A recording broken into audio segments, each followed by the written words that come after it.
¿Cómo estamos todos? Qué bueno trabajar en feriado, encontrarnos los compañeros.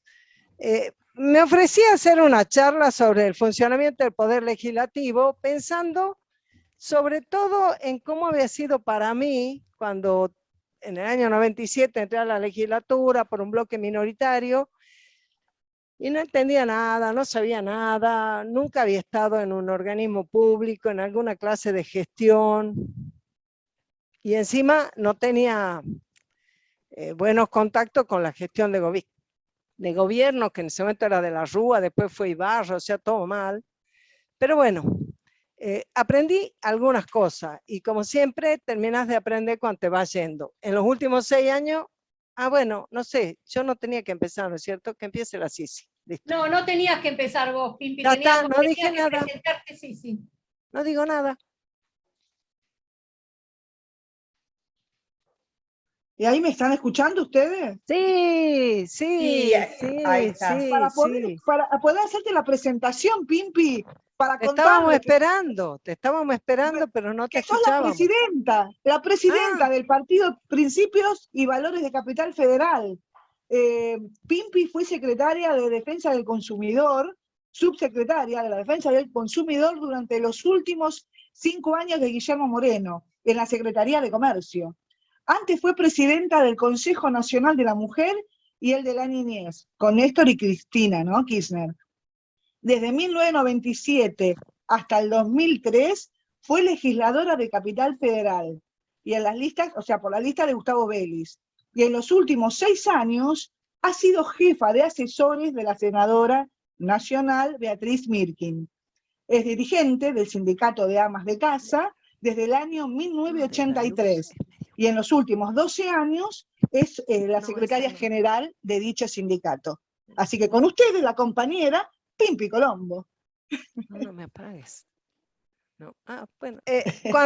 Cuando hablamos de incorporar como uno de los puntos de tratamiento, conocer sobre la gestión, yo ofrecí, por conversación que me tengo con los compañeros, compartir un poco mi experiencia sobre cómo funciona el Poder Legislativo. Y cuando empecé a preparar esto, me di cuenta que me convenía también tener un poco más de marco, así que estuve estudiando un poco de la Constitución Nacional y un poco de la Constitución de la ciudad.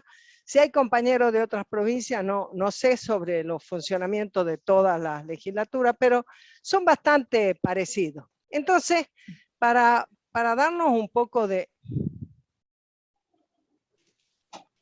Ahí está. Bueno, tomé de la Constitución cómo se conforma el gobierno de la nación, ¿verdad? El gobierno federal, el que se ocupa de todas las cosas que son pertinentes a lo federal, que no invaden las facultades que tienen las provincias, que son, como ustedes saben, preexistentes a la nación.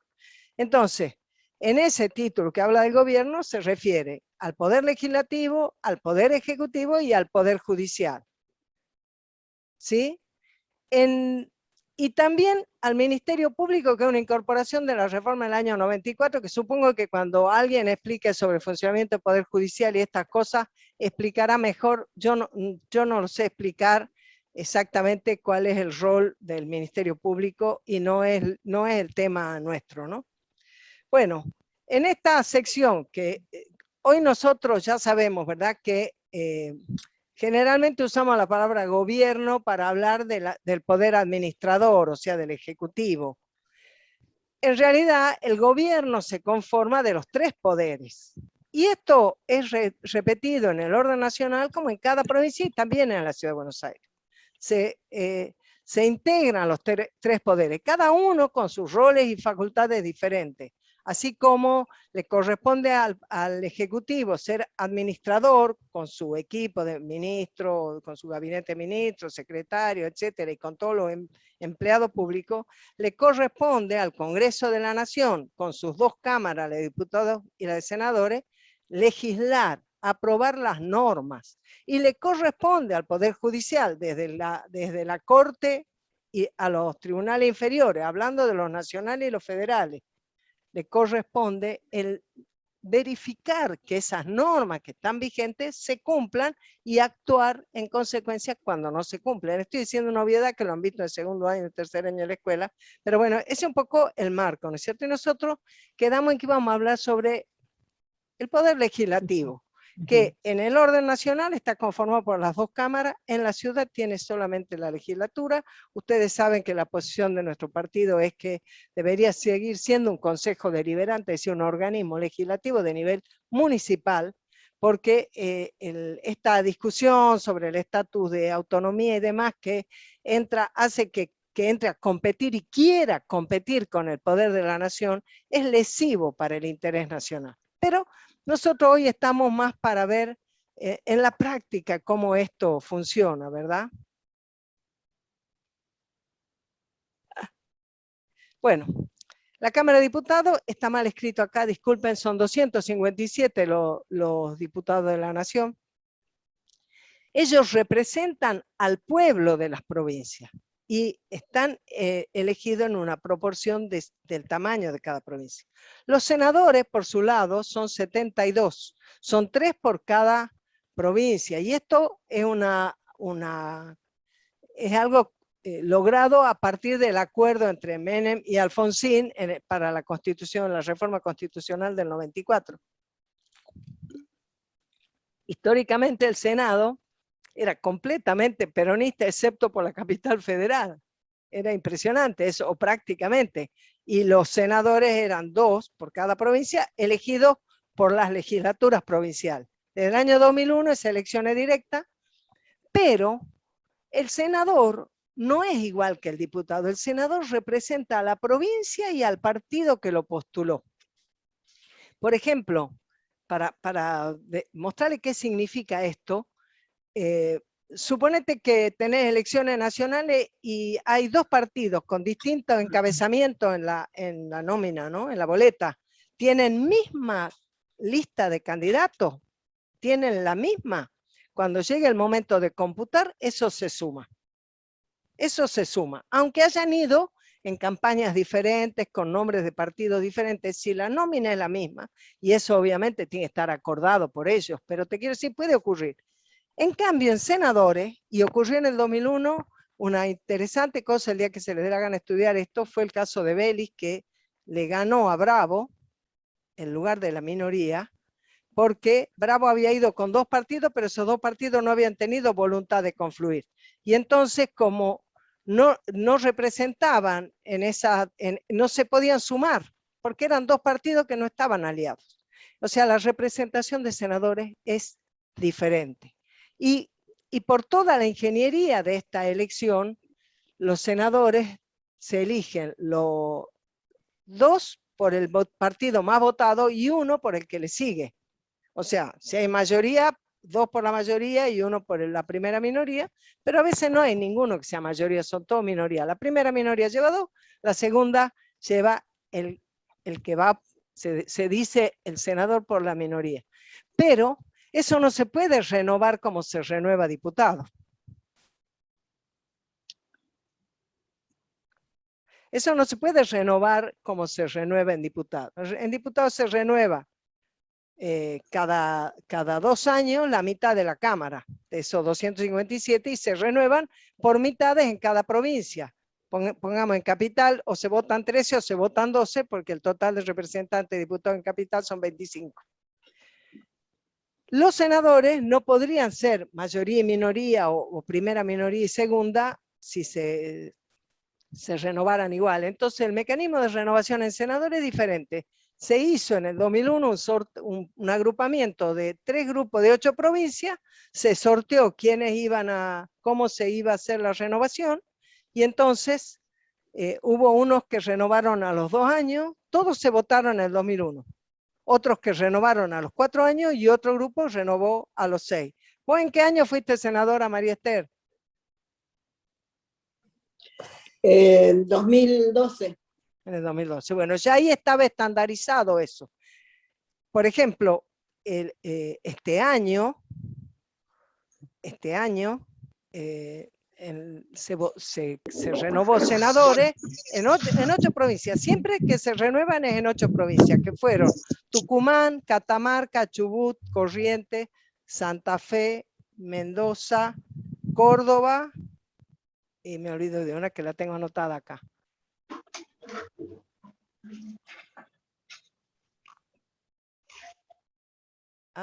Ahí está, ¿ves? Me olvidé de La Pampa. Vuelvo acá. Miren esto.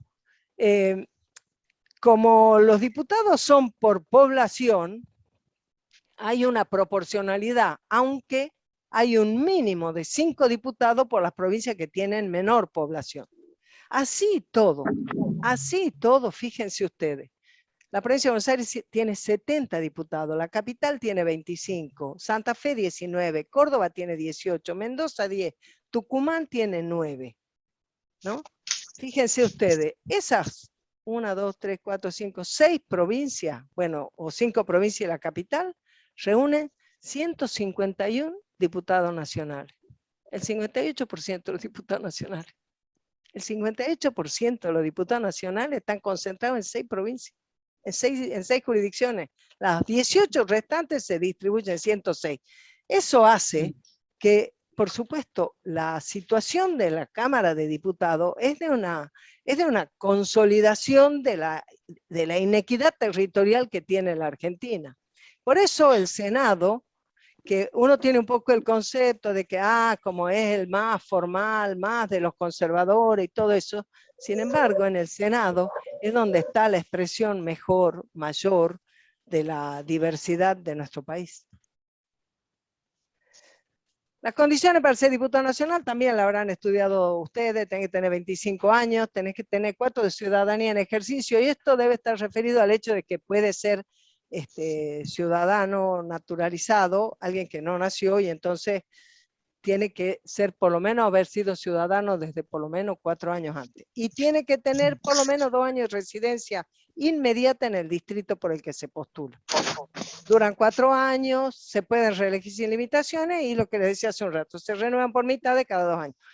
Para los senadores hay un poco más de restricciones. Siempre la idea fue que el Senado expresa un poco más la madurez de la nación. Además, los senadores no pueden ser menores de 30 años, tienen que haber sido 6 años, no solo 4 ciudadanos de la nación, y fíjate, tiene una exigencia de tener una renta anual que no sé a qué será equivalente ahora, a 2.000 pesos fuertes. Tiene que haber nacido en la provincia que lo elija, o igual que los diputados, tener 2 años de residencia inmediata. Bueno. No sé si... A ver. ¿Con qué me conviene? ¿Con qué paso al siguiente? Bueno, voy con la rueda, ¿no? Ahí está. Las cámaras tienen una forma de organización. Por ejemplo, el Senado tiene una presidenta. La presidenta, o el presidente en su caso, no es un senador. No es un senador. Solo puede votar cuando hay empate. Por eso nos cagó, ya saben quién, el mendocino. Cuando tuvo su conocido voto no positivo. Pero él nunca votaba. Y el vicepresidente, que es el presidente del Senado, está ahí porque fue compañero de fórmula del presidente o de la presidenta.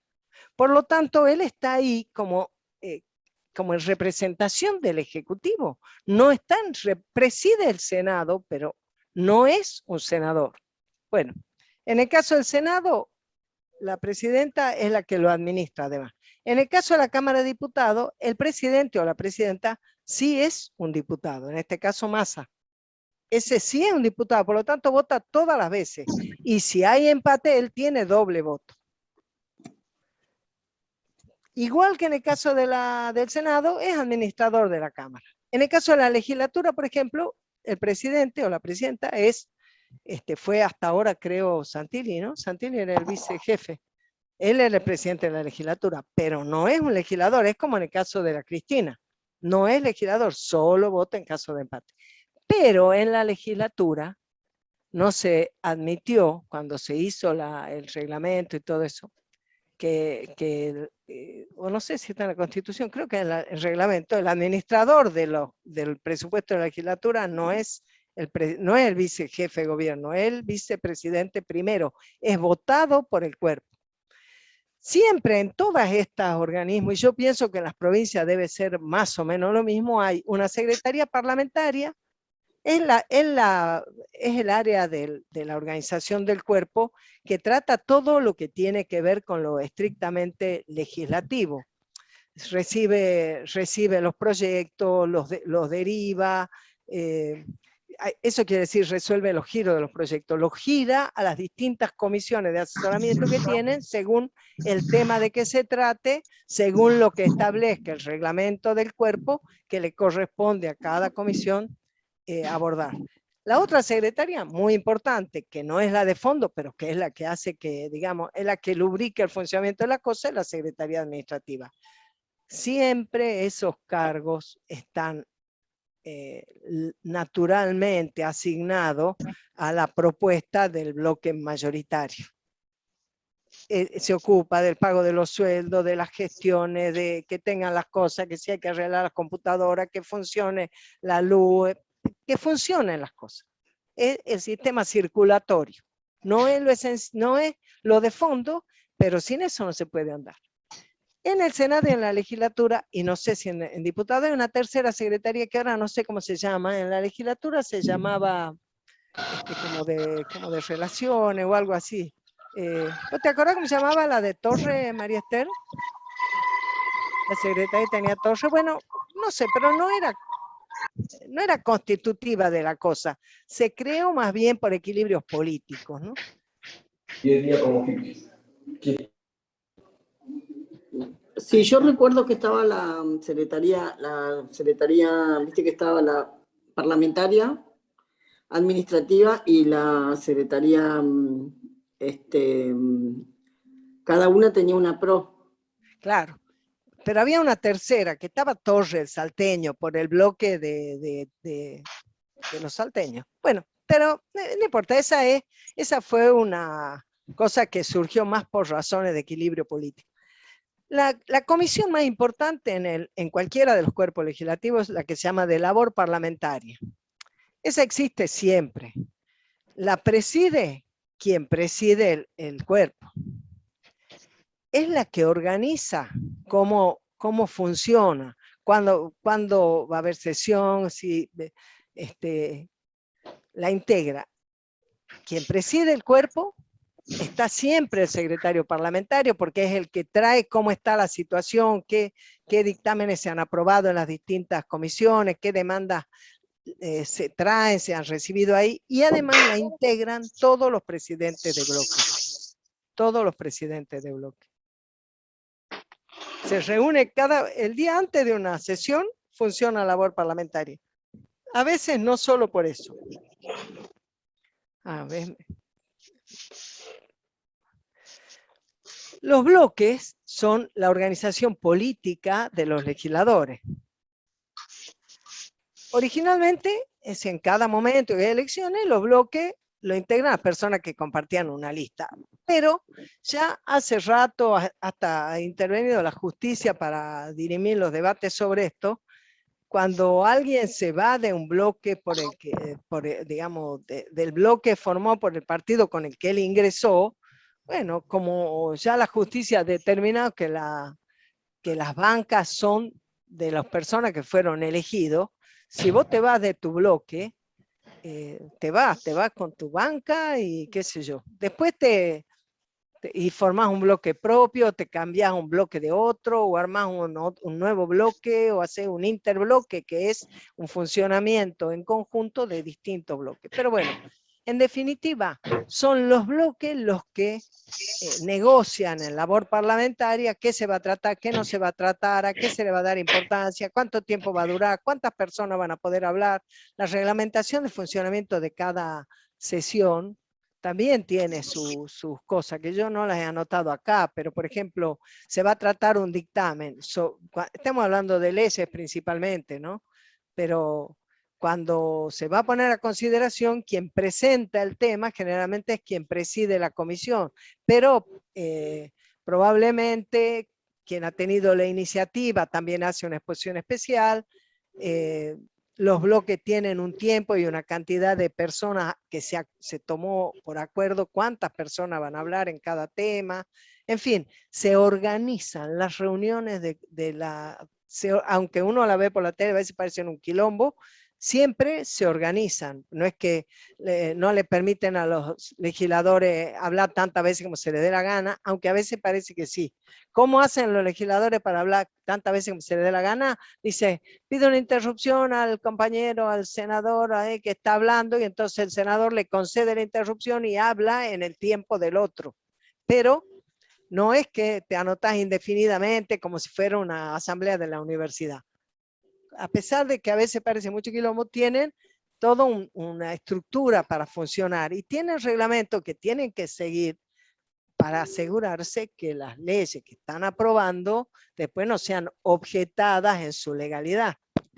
¿Entendés? Que no se las declare nula porque faltó eso. ¿Se acuerdan cuando se armó una discusión que al final nunca sé cómo se dirimió, porque decían que había habido un diputado non santo sentado en la sesión cuando se tomó alguna decisión, creo, sobre algo del gas, o no sé, sobre la privatización del gas, no me acuerdo.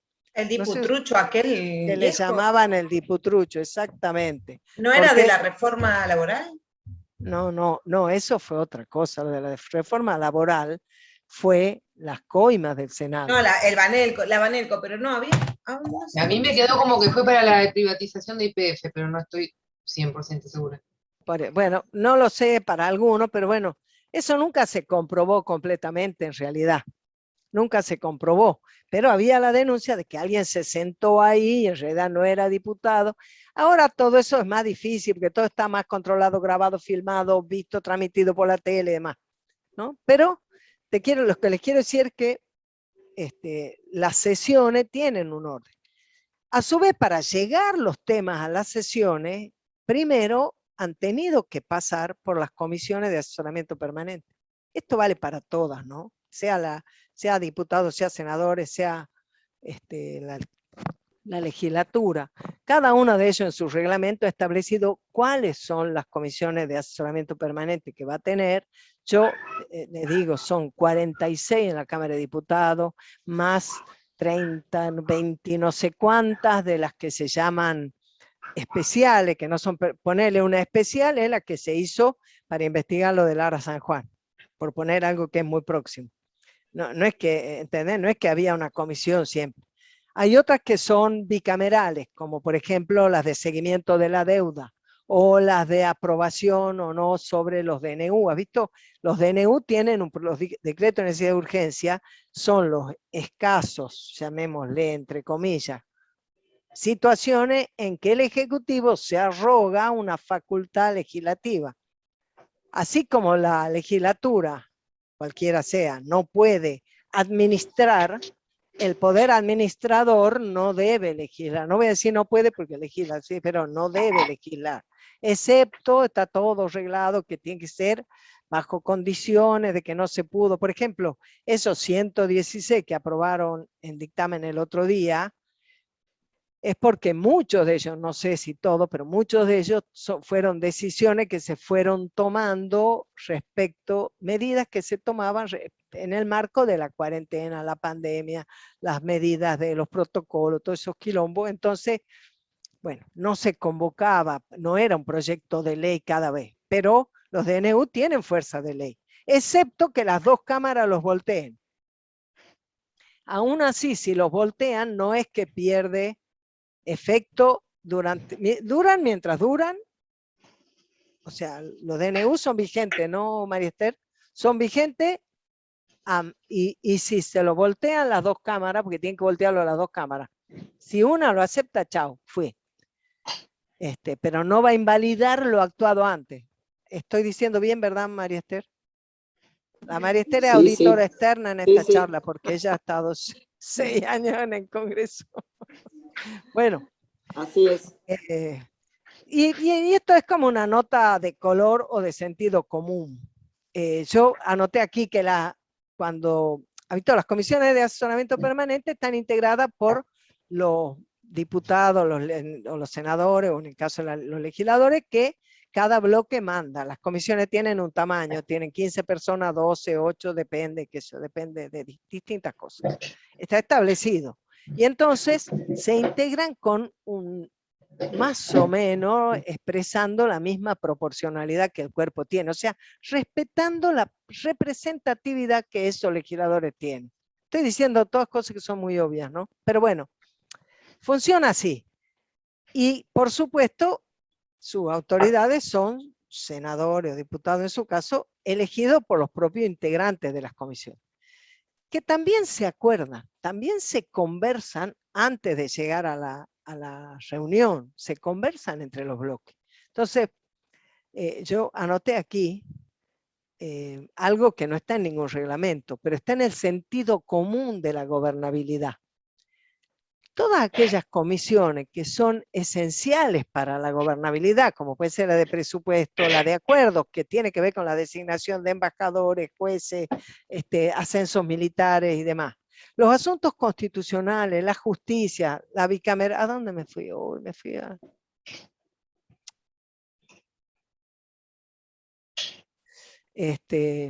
la bicameral de la deuda, la bicameral que dictamina sobre decreto de necesidad de urgencia, todas ellas son, y seguro que me olvido de alguna importante, pero me refiero a que el criterio político con que se determinan quiénes participan y quién lo debe presidir, tiene que ver justamente con que son esas, son como constitutivas de la gobernabilidad. Si me quieren preguntar, interrumpir, completar, son completamente dueños. Bueno, ya les he dicho eso, ¿qué? Impi, para ordenar, no sé si estaría bueno que vos hagas la exposición y después vengan las preguntas. Bueno, fenómeno. Bueno, las comisiones están integradas por senadores. Los que votan en las comisiones son los senadores, que cada comisión establece un régimen de reuniones, etcétera.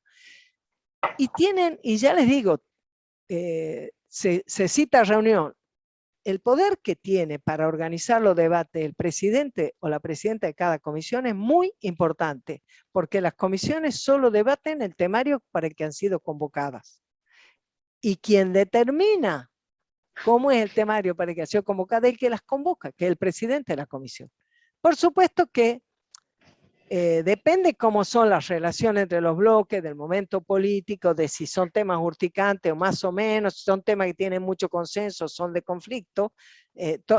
Yo digo cómo es el funcionamiento. Después lo que le da vida a todo esto es cómo son las relaciones políticas, cómo son las circunstancias y demás. Pero lo que hay que saber es que presidir una comisión tiene mucha importancia si vos estás involucrada específicamente en un tema o en un aspecto, o si vos sos parte del equipo de confianza, por ejemplo, del oficialismo, o en su defecto, de la oposición.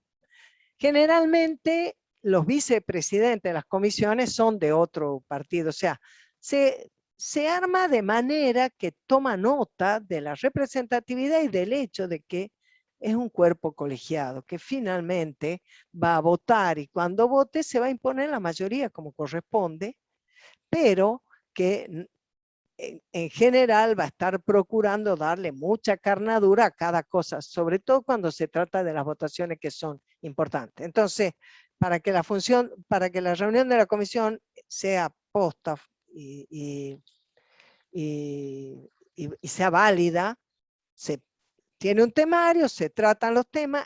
Antes de eso se han reunido los asesores de los senadores, de los diputados, de los legisladores, y han analizado eso, han investigado. A veces tanto los asesores como a veces los senadores invitan a especialistas o invitan a organizaciones que son especialmente interesadas en un tema, o convocan a funcionarios del Ejecutivo para que fundamente, para que explique, para que discuta, para que vea, para interesarlo en algo que viene en una iniciativa por parte de un legislador. Y entonces con toda esa masa de información trabajan sobre proyectos. Las comisiones no inventan algo. Las comisiones no generan proyectos de ley ni de nada. Son los legisladores o el Poder Ejecutivo los que presentan los proyectos y se discuten. Después que se discuten, si están todos de acuerdo, se firma un dictamen, lo firmarán todos los que están presentes. Si no están de acuerdo, firman los que están de acuerdo con esa, presentan otros los que no están de acuerdo, o pueden no presentar nada y simplemente no firmar.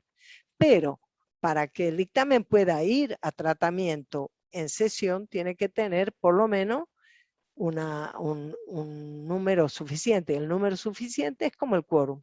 Tiene que tener la mitad más uno de los miembros de esa comisión. O si no, tiene que haber, si hay un dictamen en minoría, tiene que haber sido una sesión con quórum y el que tiene mayoría tiene más que el que tiene minoría, y en la sesión se va a poner a consideración el dictamen de la mayoría. No es que en la sesión se ponen los dos a ver qué se vota. A la sesión llega a propuesta para votar el de la mayoría. Si no logra el apoyo, se trae el de la minoría a consideración. Y si ninguno lo tiene, no se aprueba ese tema. Queda incluso cuando no están aprobados y se han puesto en discusión, no se pueden tratar a los 15 minutos de nuevo. Eso está también organizado, ¿no? Cuando firmaron dictamen los senadores, o los que fueren, tienen que tener un tiempo, que en general es una semana, 7 días, para que los senadores que no integran esa comisión puedan interiorizarse. No es que siempre se interiorizan, pero cuando el tema les interesa, o cuando es muy picante, ese tema de que cumplan los 7 días es muy importante. Porque senadores o legisladores que no pertenecen a esa comisión pueden hacer observaciones a los dictámenes. Ellas no pueden dictaminar porque no integran la comisión, pero pueden firmar su observación. Es decir, está bien en general, pero acá se choca con no sé qué, o le falta no sé cuánto. O pueden decir, en general esto no puede ser abordado así, porque se sale... ¿Podemos bajar el volumen de ahí? Eli, ¿podemos bajar el volumen de ahí? Eli, ¿podés bajar el volumen de ahí? Bueno, lo de los 7 días tiene ese propósito, que cuando llegue al recinto, todo el mundo haya tenido oportunidad de saber de qué se trata, porque los que fueron en profundidad fueron los integrantes de las comisiones que estuvieron involucrados. Yo le dije que el secretario parlamentario decide los giros. Los giros se resuelven de acuerdo a quién, de acuerdo a qué temas dice el reglamento que le corresponde a cada comisión. Y a veces hay proyectos que se solapan unos con otros. Y también hay veces que el oficialismo no quiere que lleguen al recinto alguna iniciativa y entonces lo manda a varias comisiones. El secretario parlamentario toma decisiones. Los interesados pueden discutir, pedir, plantear, pero la decisión de los giros es del secretario parlamentario. Entonces, esto es como todo, ¿ve? Ahí, mira, ahí lo puse. Hay un componente técnico y hay un componente político en cada uno de estos debates. No hay problema. ¿Ves? Me voy siempre al revés. Bueno, las sesiones es el momento en que se decide la aprobación o no de los proyectos. Hay 3 tipos de sesiones: las ordinarias, las extraordinarias y las especiales. Las ordinarias son las que regularmente deberían funcionar. Olvídense que todo año es un quilombo, pero en general tienen un régimen. Por ejemplo, tienen un día semanal. Suponete el Senado se reunía los miércoles y diputados me parece que también, o no sé, o los martes o los jueves. Me acuerdo que nosotros en la legislatura, y la legislatura lo mantiene, reuniones los jueves. En el caso de la legislatura hubo una curiosidad interesante, que fue cuando se formó la legislatura, cuando empezamos en el 97, había como una cosa medio curtida de no querer que se hagan sesiones a altas horas de la noche, que nadie sepa qué se discutió ahí y demás. Había habido bastantes problemas con medidas de modificación del código de edificación, facilitando mucho negocio inmobiliario. Y entonces eso se cambiaba la codificación a las 3 de la mañana, nadie se enteraba, iba alguien, conseguía el permiso, después a los 2 meses volvía a la codificación anterior. Bueno, había habido muchas trapisondas con eso, y entonces una de las decisiones que se tomó es que las sesiones de la legislatura terminan a las 9 de la noche. Y si alguno bloque quiere extenderla, tiene que hacer que se vote la extensión y por cuánto tiempo, y lo tiene que hacer antes de las 9 de la noche. Llega a ser las 9 de la noche y nadie propuso extenderlo, la sesión cae, termina. Igual que las sesiones tienen un tiempo para empezar, por eso empieza a sonar esa chicharra.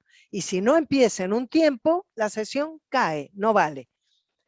Y eso sobre todo se aplica a rajatabla en las sesiones especiales. Las especiales, ¿cuáles son? Las especiales se convocan con un temario específico, no como lo que les voy a contar ahora, que es el orden que tiene una sesión habitualmente, sino, qué sé yo, las últimas sesiones que ha tenido el Senado, por ejemplo, han sido todas especiales. No sé en la legislatura porque no lo he estado siguiendo. Pero suponete, típicamente cuando la minoría quiere tratar un tema y no logra meterlo en labor parlamentaria, junta la firma necesaria, que son, ponele un 20%, no me acuerdo el número, para pedirla. Y entonces la presidencia no puede negar la realización de la sesión especial. Lo que puede hacer la mayoría es no concurrir, no darle quórum, y las sesiones no empiezan mientras no tienen quórum. A veces, sean ordinarias, extraordinarias o especiales, cuando la minoría o, digamos, la oposición al oficialismo, cualquiera él sea, no quieren que un tema se trate, por lo menos juegan con el hecho de que no son ellos los que van a constituir el quórum. ¿Han visto que eso aparece a veces? Entonces, si vos necesitas la mitad más uno sentado en la banca para que pueda dar comienzo a la sesión. Después la sesión puede funcionar con los legisladores, van, suben, bajan, van a tomar café, van al baño, duermen la siesta a la vuelta o se hacen una reunión o lo que sea. La sesión es válida. Y vuelta a tener que controlar el quórum al momento de votar. Si no hay quórum al momento de votar, no se puede votar porque no tendría validez. Entonces, los momentos en que se controla el quórum es para dar inicio y en cada una de las votaciones. Entonces, las sesiones especiales, si las convoca la presidencia, probablemente tenga el apoyo del bloque mayoritario y funcione. Si son solicitadas por un grupo de legisladores, por ejemplo, típicamente en alguna época las mujeres juntaban firmas para que se toque un tema. Y después hacían lobby para que los otros diputados, los otros legisladores concurran. Y a veces lo hacen. Las extraordinarias, que estos son, para mí, son resabios de la época en que para venir al Congreso tienen que venir en carreta. Ahora es una pelotudez que las ordinarias empiecen el 1 de marzo y terminen el 30 de noviembre. ¿Cuál puede ser la razón? Antes, si vos tenías que tardar 2 meses para llegar de Tucumán acá, bueno. Pero ahora, hermano, que en 2 horas estás. Prueben, si no, vayan, conozcan Tucumán. Es así. Bueno, pero todo eso no se ha modificado. Te digo que peor, hay provincias que empiezan en mayo. Loquísimo, loquísimo. Pero bueno, el Ejecutivo tiene la facultad de convocar a sesiones extraordinarias entre noviembre y marzo. Digamos, en diciembre, enero y febrero. Puede hacerlo. El único que puede convocar a esa, no, ahí no puede haber sesión especial, solamente puede haber extraordinaria. Y las extraordinarias se convocan sobre un listado de proyectos que el Ejecutivo elabora. Tampoco puede, a diferencia de lo que pasa en ordinaria, no podés vos como legislador decir, meto este proyecto y pido que se trate. No se puede. Bueno. Todas se inician con el izamiento de la bandera, tema muy importante, pero bueno, ahí está. Y después, lo que importa para saber cómo más o menos se organiza es lo de las ordinarias, porque las otras son convocadas con temario específico. primero se aprueba el temario, viene el momento de los homenajes, que no siempre hay homenajes, pero ponele porque falleció Néstor Kirchner, porque alguien ganó una distinción, porque es el Día de la Soberanía, como hoy estamos que quién entenderá por qué tenemos feriado hoy y no el propio Día de la Soberanía. ¿Has visto que con el cuento del turismo tenemos hecho un descuajeringue todas las fechas patrias, ¿no?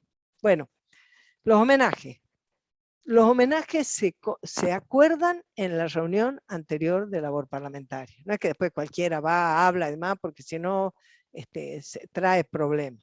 Después se tratan las cuestiones de privilegio. Las cuestiones de privilegio son el momento en que los senadores plantean cosas que no están tanto, digamos, no es ni una declaración, no es una comunicación, no es una ley, es una reflexión donde el legislador se manifiesta agraviado él o agraviado alguien o agraviado el cuerpo por alguna situación. Generalmente con las cuestiones de privilegio lo que ocurre es que alguien la expone y se dice, se toma nota y se pasa a la comisión correspondiente, la de asuntos constitucionales, para que la trate. Bueno, después de eso están los órdenes del día que se van a considerar. ¿Cuáles son los proyectos que están puestos a consideración y que se votan en general y en particular? Y sobre esto voy a hacer un detalle. Puede ocurrir que haya una cantidad grande de legisladores que están de acuerdo con un proyecto de ley, pongámosle, pero hay artículos que toman un tema particular que algunos no quieren acompañar.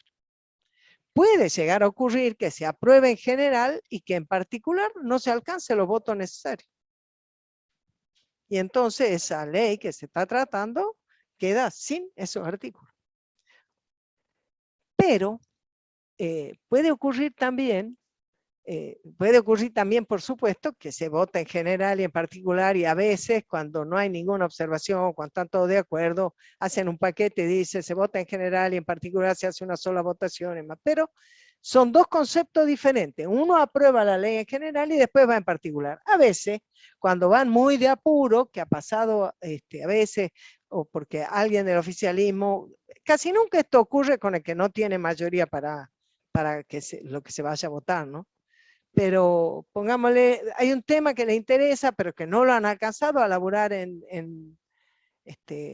bueno, no sería en este momento de la sesión, ¿no? Pero en el sentido de la votación da lo mismo, no hay un dictamen.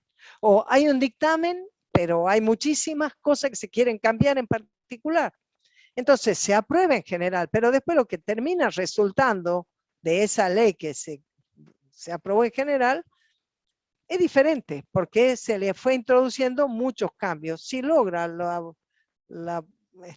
votos, bueno, ya puede pasar a la otra cámara, o si, en fin, y ustedes saben que el proceso es que se aprueba en una cámara, pasa a la otra, que se llama la cámara, una se llama la de origen, la otra de revisión, y depende del tema, depende de la iniciativa, puede ser una u otra, y cuando en ambas ha sido aprobada, va a que el Ejecutivo la promulgue, y si el Ejecutivo no se pronuncia en 10 días hábiles, queda promulgada por omisión. Es lo único que ocurre por omisión. Bueno,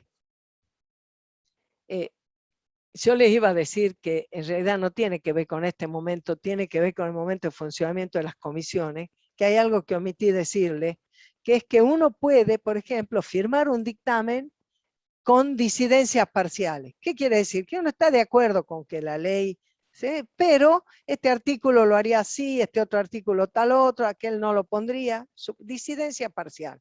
Ahora, eso tiene sus cosas. A veces puede ocurrir, por ejemplo, que dentro del propio oficialismo hay una idea de ir con una política en una cierta dirección, pero vos pertenece a una provincia donde hay uno de los artículos que vos consideras que afecta. Por ejemplo, no sé cómo ha votado la Betty en este caso, pero supongamos, creo que ella no votó nada. Cuando se discutió la ley esa del etiquetado frontal, la Betty no estuvo de acuerdo porque hay toda una campaña contra el azúcar, que es el azúcar y el limón son las dos principales fuentes de las industrias tucumanas y de la generación de trabajo en la provincia.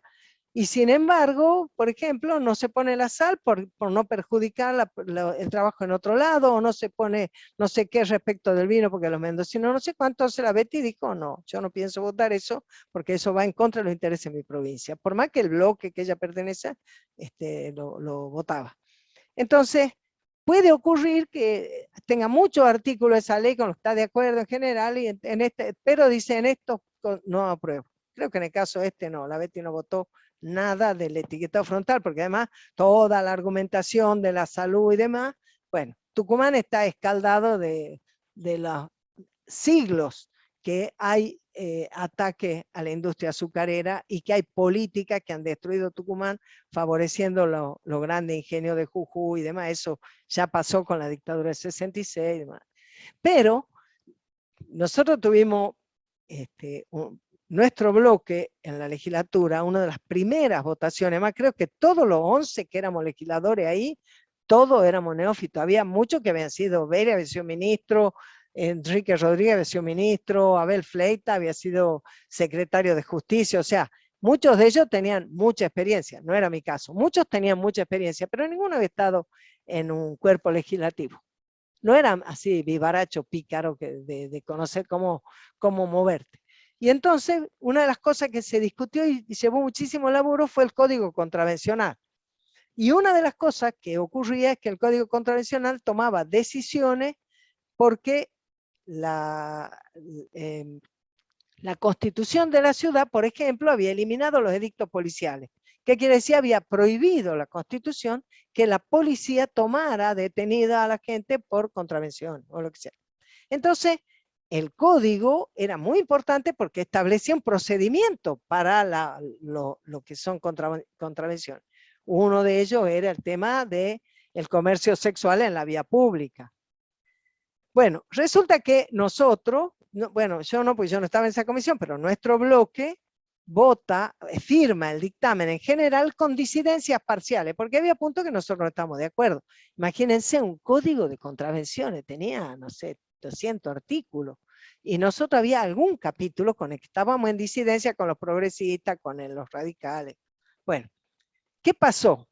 Eso fue una pelea terrible con organizaciones vecinales, me acuerdo mucho de la zona de Palermo, de la zona de Constitución, porque se produjo una explosión del comercio sexual en la vía pública así ilimitado, y había mucho quilombo con las familias que vivían ahí. Y nosotros proponíamos que eso debía tratarse de alguna manera. Nosotros fuimos los artífices, después otros nos putearon de que si se iba a sancionar o se iba a tomar medidas, se tomara medidas con el que viene a solicitar el comercio sexual, más que quien lo ofrece. O sea, nosotros consideramos ahí que la persona vulnerable en la relación es la persona que está en ejercicio de la prostitución, más que el cliente, y sin embargo el cliente, así, las que llevaban a las comisarías eran las mujeres o los travestis que estaban.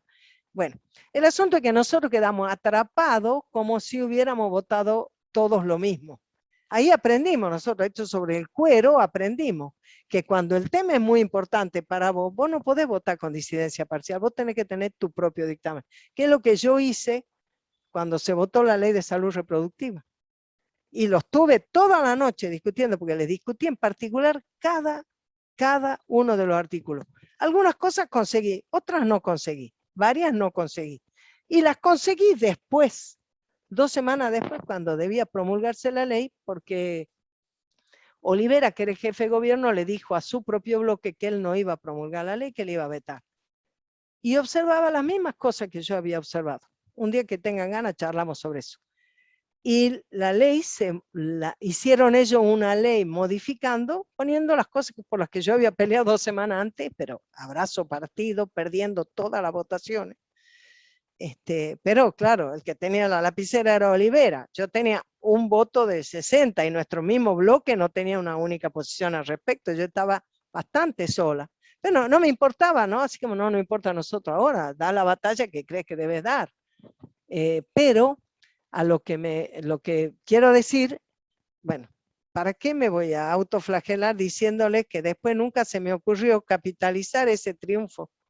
Nunca hice una movida, como hubiéramos hecho ahora, que Twitter, que Facebook, que Instagram, que todo, para decir la ley de salud reproductiva de la Ciudad de Buenos Aires es la que la PIMPI impulsó en soledad aquella noche, bla, toda la boludez. Bueno, nada, yo ni lo di. Me di cuenta como 5 años después, 4 años después, recién me cayó la ficha. Bueno, tarde pillaste. Pero volvamos aquí. Primero entonces se discute lo que está en condiciones, digamos, legales. Ya están lo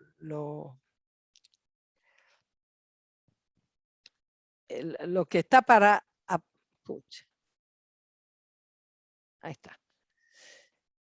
Las órdenes del día que están para votarse. Después, lo que se llaman las preferencias a tratar que fueron votadas con anterioridad. ¿Qué es una preferencia?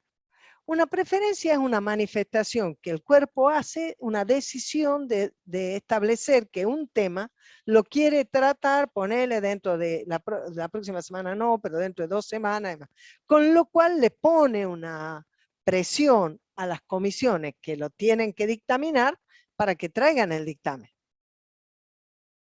No sé cómo es en el Senado porque no lo he visto en general, pero en la legislatura se pedía preferencia con despacho para ciertos temas, porque hay temas que es muy difícil tratar sin que haya habido despacho. Tiene muchos aspectos técnicos, muchos detalles, y si no, se hace muy engorrosa la discusión y terminan teniendo errores esas leyes.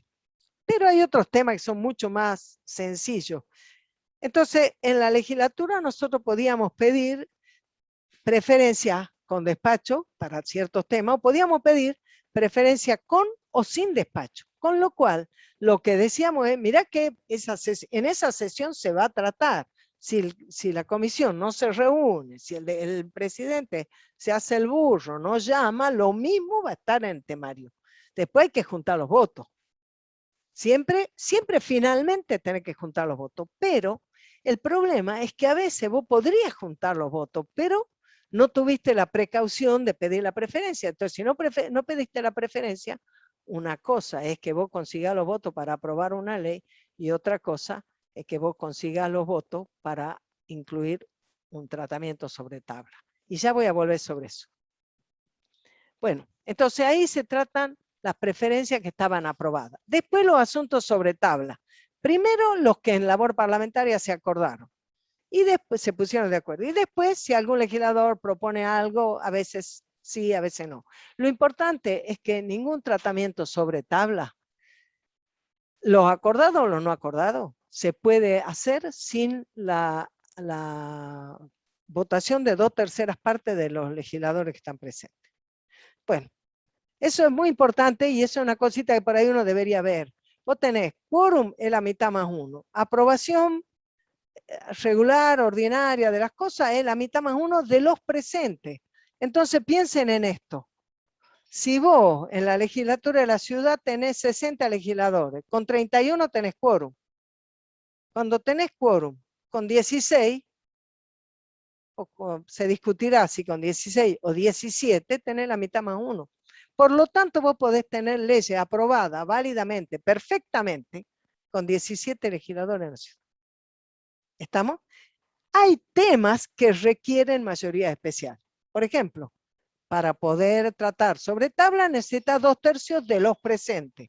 Pero hay otros temas que necesitan 2/3 de la totalidad. Por ejemplo, la razón por la que no tenemos, no sirve para nada en mi modesta opinión, pero la razón por la que no tenemos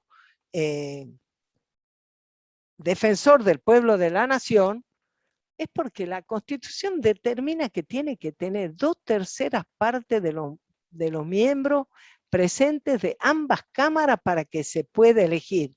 Basta con que los que no quieren que vos obtengas los 2/3 estén presentes para que a vos no te alcance. Así como basta con que si vos arreglaste por abajo, te corras, no te presentes, te vayas y les permita que tengan el número. Ya vamos a volver sobre eso. Bueno, entonces trata sobre tabla, después los legisladores que querían pedir preferencia la tienen que pedir ahí, y después se tratan los despachos que ya tienen los 7, ay Dios, los 7 días reglamentarios, los que tienen observaciones, los que no la tienen.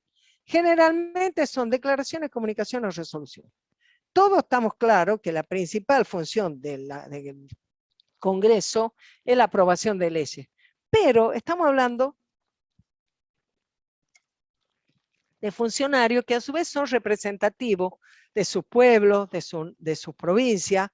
Entonces, las declaraciones, por más que los diarios acá en la capital muchas veces se mofan, se burlan, el día del caballo, el día de la fiesta nacional del queso, no sé, se burlan de esas aprobaciones. Sin embargo, muchas veces esas son reconocimientos que, bueno, que consolidan una identidad en una zona, que le dan ¿cómo te puedo decir? Que son maneras de reconocer y de dar prestigio y de hacer y de difundir experiencias, culturas, cosas que son a veces regionales, son pequeñas, entonces ni requieren tanto trabajo y a su vez no hay que ser, me parece a mí, peyorativo con eso. Me parece que no corresponde. Por supuesto, también hay boludeces, ¿no? También hay leyes que son boludeces, pero eso es una valoración que uno puede hacer en cada caso, pero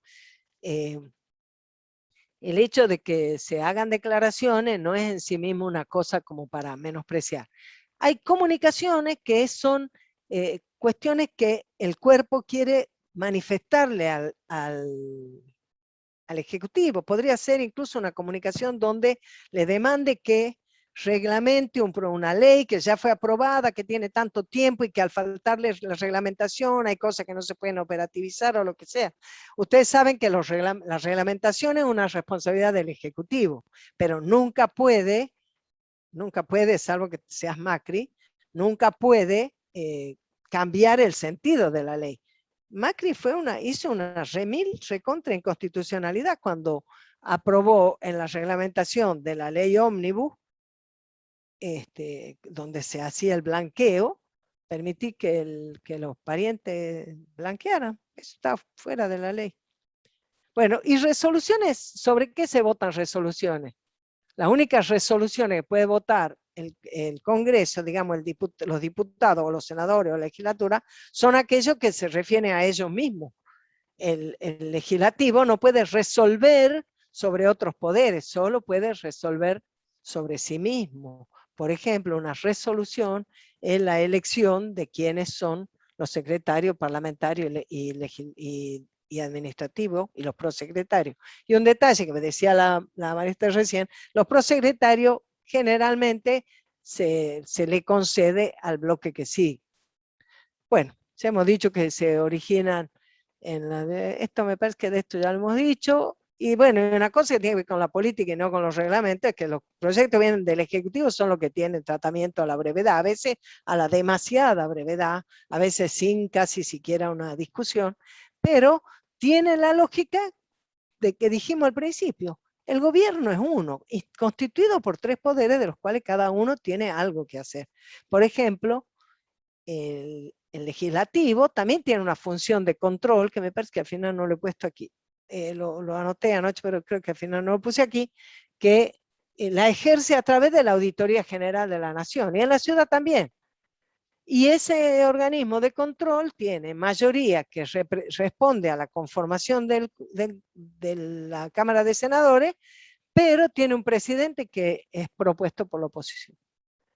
Bueno, y después quería venir acá con esto de que de la iniciativa legislativa, bueno, lo obvio es Poder Ejecutivo o los legisladores, y los legisladores van per se o juntan la firma que otros los apoyen y demás. Pero, bueno, quería mencionar, ahora voy a ir a la iniciativa legislativa cuando es por fuera del Congreso, pero antes de eso, anoté aquí la figura de la consulta popular, que es una facultad que tiene el Congreso, que no tiene nada que ver el Ejecutivo. Por algún motivo al Congreso le parece que hay que consultar al pueblo de la nación sobre un tema. ¿Has visto que mucha gente decía que sobre el aborto se debía haber consultado, o sobre esto, o sobre cuestiones sobre el sistema educativo, cuáles son, uno podría decir, bueno, hagamos una consulta popular a ver cuáles de estas cosas son las que debe asegurarse en materia educativa o en materia de salud, cuáles son, no sé, lo que sea. El punto con esto es que lo tienen que resolver, es una ley, por lo tanto tiene que pasar por las dos cámaras, pero no va al Ejecutivo, porque el Ejecutivo no la puede vetar, por lo tanto directamente la promulga. Y lo que se llama iniciativa legislativa popular es cuando los ciudadanos pueden ser los iniciadores de un proyecto de ley. Hay una ley que regula la iniciativa popular que establece qué cantidad de firmas son las que se requieren para que una iniciativa pueda ser tomada en consideración por la Cámara de Diputados. ¿Por qué por la Cámara de Diputados? Porque las iniciativas populares ingresan al Congreso por la Cámara de Diputados, como las reformas presupuestarias ingresan por la Cámara de Diputados. O sea, eso también está establecido, así como los acuerdos son del Senado y no son de la Cámara de Diputados. Bueno, cada uno tiene, tiene sus funciones. Y la otra cosa es que por la Constitución le demanda a la Cámara de Diputados que no puede tardar más de un año en tratarlo. Y le pone una restricción, no puede referirse a reformar la Constitución, ni hacer una convocatoria a una reforma, no puede, tributos, debería decir ahí, ni a cuestiones presupuestarias, ni tratados internacionales, ni cuestiones penales. Y la Constitución dice que no puede ser más del 3% del padrón electoral. Yo no he ido a buscar la ley, no me acuerdo si es el 1% lo que demanda, no me acuerdo muy bien. En la Ciudad de Buenos Aires, el derecho de iniciativa, que está en la Constitución, el artículo 64, el electorado tiene derecho a presentar proyectos de ley con la firma de al menos 1,5 del padrón electoral, y de nuevo, no pueden ser objeto de iniciativa popular, reforma de la Constitución, tratados internacionales, los tributos, el presupuesto. No, parece que no voy a aprender. Bueno, las audiencias públicas las pasamos rápido, no son vinculantes en general, en algunos casos son obligatorias, por ejemplo, desde el decreto 222 de junio del 2004, por primera vez la selección de los jueces para la Corte Suprema de Justicia de la Nación, que se eligen a propuesta del Ejecutivo, pero votado por el Senado, antes era solamente así, proponía el Ejecutivo y el Senado podía o no dar el acuerdo, pero no tenía ninguna otra injerencia. Actualmente, después del decreto 222 de Néstor Kirchner, que también incluyó el hecho de que debía considerarse el género y demás, se empezó a poner mujeres en la Corte, establece la obligatoriedad de que tengan que las designaciones de los jueces tienen que tener una audiencia que son públicas, donde se manifiestan, donde los legisladores puedan hacer preguntas y demás. O sea, ir transparentando el proceso de selección. Las audiencias públicas en la ciudad sí son obligatorias, en algunos casos. Por ejemplo, si la solicita, confirma el 1,5% del electorado.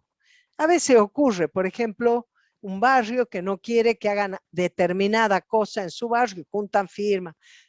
A veces lo logran, a veces, además, ¿sabes qué? La audiencia es obligatoria, pero después la legislatura no está obligada a tomarla.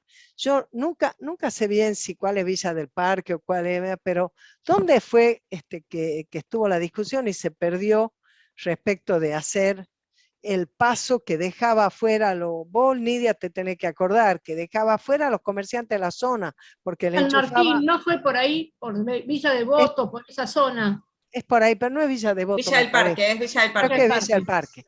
Y se Sí. movieron un montón los vecinos. Nosotros participamos muchas veces. Pero si juntás la firma, la legislatura tiene que hacer, o la ciudad, el gobierno de la ciudad, el ejecutivo, tiene que hacer la audiencia, pero después lo que digan los que van a la audiencia, me frega. Después lo mismo, dice, mira vos. Entonces, es como todas las cosas, o construir la fuerza política para que eso cambie. O sea, ningún papel te va a dar el poder que no te dé tu inserción, tu capacidad de construcción. Bueno, en la ciudad, cuando se armó la legislatura, también veníamos de esa historia de las cuestiones de construcción y demás, entonces se establecieron para una cantidad de leyes el sistema de doble lectura. Las provincias, muchas de ellas, no todas, tienen 2 organismos legislativos, un Senado y una Cámara de Diputados. Muchas de ellas han ido simplificando y han ido a una sola. Cuando va a una sola, la ventaja de la doble lectura es que la legislatura estudia un tema, bla, bla, lo trata, lo aprueba, pero tiene la obligación en un plazo de convocar audiencia pública y presentar esa ley y permitir que todo el mundo opine sobre ello. Y después de esas opiniones, vuelve a constituirse en la comisión para analizar si van a insistir con la ley tal como está, si le van a introducir modificaciones. Pero bueno, mi nota es lo que acabo de decir. Difícilmente uno se va a imaginar que las audiencias públicas sirvan para modificar una política. Bueno, y ahora vamos a lo que es más picante, más interesante. ¿Qué hora es? Ya hablé como un montón de años. Sí, Pimpi, son las 9, 9 menos 10. casi menos 9 minutos. Madre mía, bueno, hay que que conocer el reglamento, porque los que conocen el reglamento manejan las sesiones, y vos no pediste a tiempo la palabra y perdiste, votaste sin darte cuenta, levantaste la mano y estás votando algo, para poder pedir, no, me equivoqué, te equivocaste, te jodiste, no, pido reconsideración, para conseguir la reconsideración tenés que tener 2/3, o sea, las mayorías especiales son muy importantes, tenés que saber, tenés que hacerlo cumplir. Bueno, ya le he dicho lo de que son nulas. Se vota con la mano o con la cola. Se vota con la mano expresamente. Y se vota sentándote o no sentándote en tu banca. Porque me acuerdo que yo vi esa experiencia cuando se aprobó el Malva. Una persona que había hablado en contra del Malva todo el tiempo, cuando llegó el día de la sesión y se votaba, yo con cierta ingenuidad dije, che, y tal persona, ¿por qué no está con todo lo que ha peleado para que no se apruebe? Y me miraron con todos los vivarachos que estaban ahí, que están ahora en el gobierno, los Alberto Fernández, los Jorge Argüello, los Vito Velo, todos estamos en el mismo bloque. Me miraron con cara de vos, ¿dónde está depositada? Porque esa persona habló mucho, pero después le permitió a Ibarra que se aprobara la ley con 2/3 de los presentes. Habiendo menos presentes, el número de 2/3 era más chico. ¿Me expliqué, verdad? ¿Me expliqué? Y la otra cosa, a debido lo entregaron. A debido lo entregaron. Porque si hubieran sido menos hijos de mil puta, los supuestos compañeros de debido, porque fue ilegal que a él lo detengan, porque está clarísimo en la Constitución que si no hay sentencia, si no lo pillan infraganti, no lo pueden detener. ¿Qué debieron haber hecho si hubieran sido compañeros, si hubieran puesto mano en el fuego por los compañeros? Haber bajado haber estado uno tras otro pidiendo la palabra, interrumpiendo, hablando, no permitiendo. ¿Sabes qué? Hace que los vagos de los radicales laburen, se quedan hasta las 9 de la mañana escuchando a 116 compañeros del bloque de Frente para la Victoria defendiendo a debido. Y su hijo de puta, lo que hicieron fue no bajar, y la única que bajó fue la Soria de Río Negro. El otro punto, apartamiento del reglamento. Cuando vos querés hacer alguna cosa que ya te corriste de todo esto que está reglamentado, tenés que pedir que se vote el apartamiento del reglamento, y eso también requiere mayoría especial. Por eso es importante conocer el reglamento, cumplirlo, saber, porque es lo que va a permitir que aquellas cosas por las que vos luchás vayan y sean efectivas.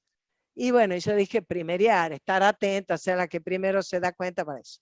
Y saber que muchas veces las cosas están escritas en las leyes. Hay que ver cómo funcionan en la práctica. Bueno, eso es lo que yo quería compartir con ustedes.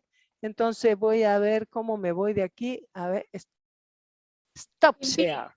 Ahí tenés una pregunta que ya en parte contestaste al final, o sea, empezaste a responder, que es que sobre los atajos o callejones, yeites, que se tienen que tener en cuenta en la labor parlamentaria.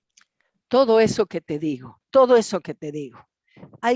Primero hay que elaborar, porque puede ser que uno sea un vago y tenga buena rosca y lo mismo las cosas le salgan bien, puede ocurrir. Pero hay que elaborar, hay que estar atento a los temas. Mirá, la cantidad de comisiones que hay en cada organismo legislativo son enormes. No hay ninguna posibilidad que vos estés en todo. No hay ninguna posibilidad, por más grande que sea tu equipo, que vos puedas investigar y estar en profundidad con todas las cosas. No la hay. Y a su vez, vos tenés cosas gordas que confluir con el bloque, en el que sea que estés, pero también está o lo regional o lo tuyo. Vos imagínate nosotros con lo de las mujeres. En fin, entonces vos tenés que saber, tenés que tener detectado quién sabe, quién es serio, quién es tramposo, quién es trucho. Y ser vos más vivo que otro. Y ser más vivo que otro quiere decir que en determinado momento vos, cuando sabes que algo está difícil, levantar la mano y decir, quiero pedir que se incorpore para la sesión del 25 de noviembre ese 2033, nadie sabe qué carajo es, pero se quieren ir y te lo aprueban. Y resulta que después no era una cosa que tenían muchas ganas de votar, pero tampoco tienen ganas de quedar mal no votándola, y entonces lo atrapaste. Pero tampoco es que pasa todo el tiempo. Hay que conocer, hay que estudiar, hay que tener presencia, hay que tener relación con los compañeros de tu bloque, con los de los otros bloques, y hay que tener un norte para la tarea. Y cuando me acuerde de picardías, se las voy a contar. Pero ya te digo, eso que nosotros le firmamos en disidencia parcial, nunca más, nunca más. De ahí lo aprendí. Siempre de despacho propio, porque el despacho propio te permite, por reglamento, ser uno de los informantes en el tratamiento de un tema. Entonces te permite que vos te explayes. Lo otro que vos podés pedir, todas las sesiones tienen versión taquigráfica, porque hay taquígrafo y hay grabaciones y todo. Vos tenés que asegurarte que las cosas que te interesan queden en la versión taquigráfica. Cuando lo que vos propusiste, lo que sea, lo que está dictaminado va a la votación, lo que va a la votación es la parte resolutiva. Y vos te quedaste que hiciste 35 carillas de fundamentación porque investigaste que esto es así, que esto es así, te queda en tu casa. En cambio, si vos pedís, por ejemplo, que se incorpore en la versión taquigráfica los fundamentos que vos presentaste, otro podrá pedir el suyo, a vos no te molesta. Entonces vos te aseguras que el día de mañana un juez que va a aplicar esa ley que por la que vos peleaste, sepa qué había en el espíritu, en el debate de los legisladores cuando la aprobaron.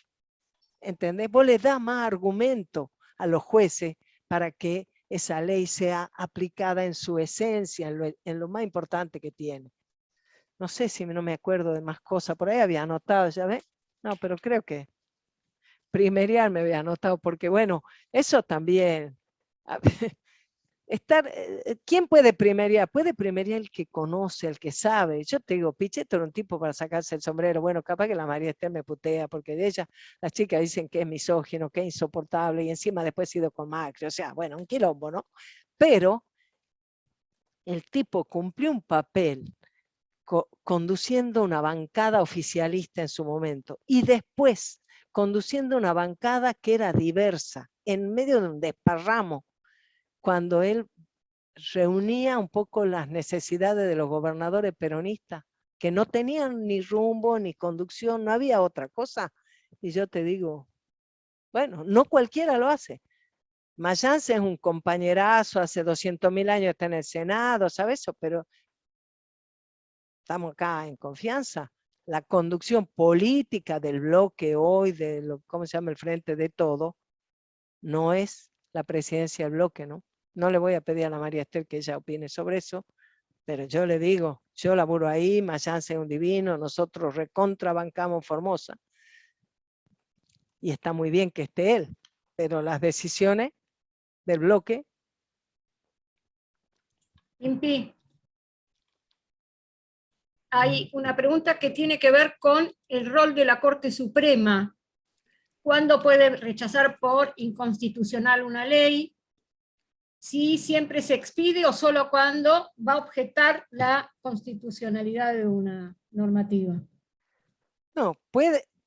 La Corte Suprema puede hacer lo que se le cante, vamos a decir, no, no es mi especialidad, ya la Elizabeth Benítez o alguno de los abogados extraordinarios que tenemos nosotros acá dará una charla sobre eso, pero para que la Corte intervenga, alguien tiene que plantear la inconstitucionalidad.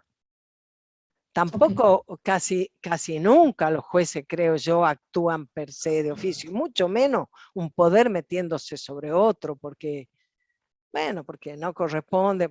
A mí me parece que una cosa, la Corte hace lo que quiere. A mí me parece que una cosa interesante que plantea Guillermo y que viene planteando Pichetto también, que no sé, ellos la fundamentan mejor y le explican, pero a mí ese hecho de que se judicialice toda la política y que cada presidente que deje ese presidente tenga que pensar que su próximo futuro es estar preso, que ahora la Cristina tenga que pensar que va a ir presa porque ya está pavimentándole el camino a los amarillos para que sean gobierno en el 2023. Y entonces uno dice, nosotros vamos a trabajar porque nosotros no queremos que la Cristina vaya presa, porque no es que va a ir, ha cometido todos los errores que nosotros evaluamos que ha cometido, o nosotros por lo menos pensamos que todas sus decisiones políticas de hace 8 años, una tras otra, han sido erróneas. Ahora, nosotros sabemos que la persecución que ella ha sufrido es parte también de la persecución que ha sufrido y sufre el peronismo, y del cual en un punto es cómplice Alberto, que está ahora yendo a su destrucción. Entonces, el planteo de que no puede cualquier pirincho de juez de instrucción sentirse con la facultad de ir a juzgar a un expresidente, no corresponde. Guillermo lo explica de una manera interesante cuando él dice y cuenta la anécdota de su propio juicio, que un presidente maneja una información de Estado que no toda puede ser pública y publicada, no toda. El presidente tiene una responsabilidad y contó el ejemplo. Bueno, él contó uno que tenía que ver con su función y no contó de qué se trataba, nos quedamos sin enterarnos del picante, pero contó algo de Néstor que ustedes capaz que se acuerdan. Él a veces en una reunión nos preguntó, ¿ustedes supieron cuando los brasileños movilizaron tropas a la frontera con Argentina? Y todos los bambacos dijimos, no, ¿cuándo? Bueno, dice, porque no tenían por qué enterarse ustedes. Pero como se enteró el presidente, que es el que no podía no enterarse, lo habló a Bendini y le dijo que organizara un ejercicio militar en Misiones. No fue nada contra Brasil, no fue nada, pero ahora, ¿a vos te parece que lo que él tiene que hacer, como creen algunos compañeritos que agarran cargo público, tiene que decir, claro, ve, ahí está la Jimena, dice el asunto ese del relevarlo de la obligación de guardar información reservada para la cosa de inteligencia? Bueno, algunos creen que no hay que tener servicio de inteligencia, o sea, hay gente que no está apta para ejercer una función de gobierno, sea en cualquiera de los 3 poderes. Y diría Macri, lo del Ministerio Público se lo debo porque no entiendo bien cómo calza. Yo tengo un poquito más la cosa de 3 poderes. A mí la 4ª sección la veo funcionar, pero no la mancho. No sé en qué categoría está, la verdad que no lo sé. La Corte, yo supongo que también puede hacerlo per se, porque, pero no estoy segura. Bueno, no te voy a contestar lo que no sé, porque queda feo ser una chanta en un partido tan serio como el nuestro. Sí, hay varias preguntas Adriana. más. Corazón, hay varias preguntas más. Unos, ¿cuánto cobran diputados y senadores? Esta es bien concreta. Otra, si se puede considerar al honorable Senado de la Nación como un poder contramayoritario. Otra, ¿cuáles son los mecanismos para endeudarse en el exterior? Mirá, sobre cuánto cobran, yo no sé exactamente, pero estimo que alrededor de algo más de 200.000 pesos por mes, 200 y pico, tienen una dieta y tienen una pequeña parte, creo que 20.000 pesos, ¿no? Más o menos, o sea, no una cosa muy... para poder alojarse los senadores, salvo los de Capital y los de la provincia de Buenos Aires, tal vez, si son de acá, de por acá cerca, todos los que vienen de las provincias necesitan tener, necesitan alojarse, tienen que pagar su vivienda, está en la provincia donde vienen, así que algo de plata tienen ahí. Bueno, es más o menos eso, y tienen una disponibilidad interesante de módulos para contratar gente. Por suerte para mí, que he tenido laburo estos 6 años dentro de ese esquema, bastante mejor los senadores que los diputados, una cierta cantidad igual para todos, y después están las situaciones que consigue que el administrador le resuelva algo, o que el que está al frente de una comisión puede conseguir que se le contrate una persona para eso y demás.